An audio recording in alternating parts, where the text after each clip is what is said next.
Assalamualaikum everyone, my name is Hadia and today I'll give you guys the overview on the scapula of an ox and also some comparative anatomy about it. Scapula is a Latin word which actually means the shoulder blade and it's also called the wing bone in some flying animals as well. Scapula is considered in the stylopodium category because it is the one bony element. Now if we move on to the scapula's location, scapula is located on the pectoral girdle on the back of the thorax over the ribs and scapula attaches from the first rib to the fourth rib. Scapula is a flat triangular bone and it is the first bone in the forelimb. Now if we move on to the surfaces, we have lateral surface and then we have the medial surface. Now these are the borders of the scapula. This one is a cranial border and this one is a caudal border, and on the proximal part we got the dorsal border. These are the angles. This one is a cranial angle and this one is a caudal angle and this one is a ventral angle. Now in the surfaces, if you really want to know which one is the lateral surface and which one is the medial surface of the scapula, the first thing you're gonna see this subscapular spine. Wherever the subscapular spine is present, that's the lateral surface, and wherever the muscles are attached, that's the medial surface of the scapula. This subscapular spine distally ends as the acromion process, which is absent in horse. In dogs, this acromion process is blunt and it's called the hematose process, which is hook-like shape, and its cats it's called the suprahematose process.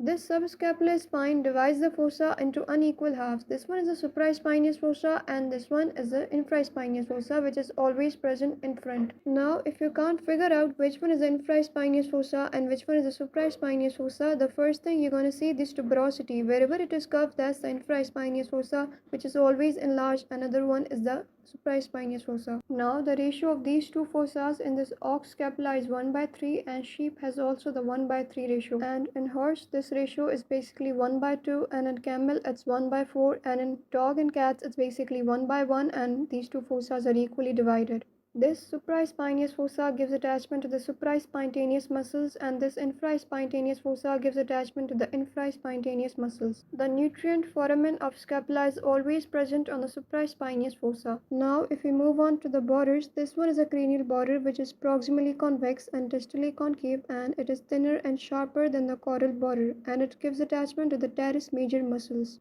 This one is a caudal border which is concave shape, and it is thicker than the cranial one, and it gives attachment to the teres minor muscles. And here we have the dorsal border which is present on the proximal part of the scapula, and this one is a band of subscapular cartilage. This subscapular cartilage gets brittle with the passage of time. You get older and it functions as a shock absorber. Now moving on the ventral angle where the neck of the scapula is located. This one is a shallow glenonite cavity which provide two types of articulation. The first one with the head of the humerus and the other one with the clavicle, and it makes the acromioclavicular joint.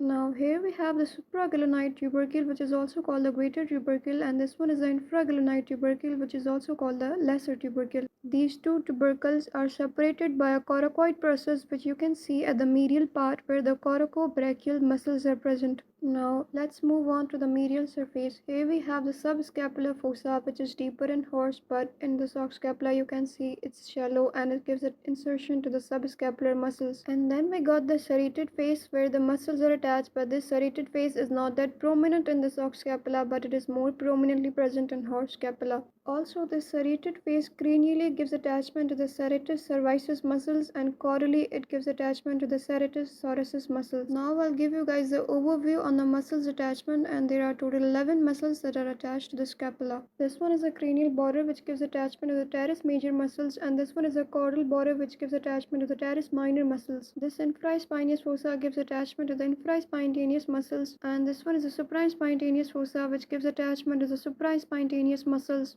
This subscapular spine proximally gives insertion to the trapezius muscles and the biceps brachial muscles, and distally it gives attachment to the deltoideus muscles. Now moving on to the medial surface, here we have the coracobrachial muscles insertion point, and here we have attachment of the subscapular muscles at the subscapular fossa. And on the proximal part cranially, this one is attachment of serratus cervicis muscles, and caudally it gives attachment to the serratus thoracis muscles. Now if you really want to know which one is the right scapula or which one is the left scapula, the first thing you're gonna do, you're gonna put your thumb on the supraglenonite tubercle, which is also called the greater tubercle.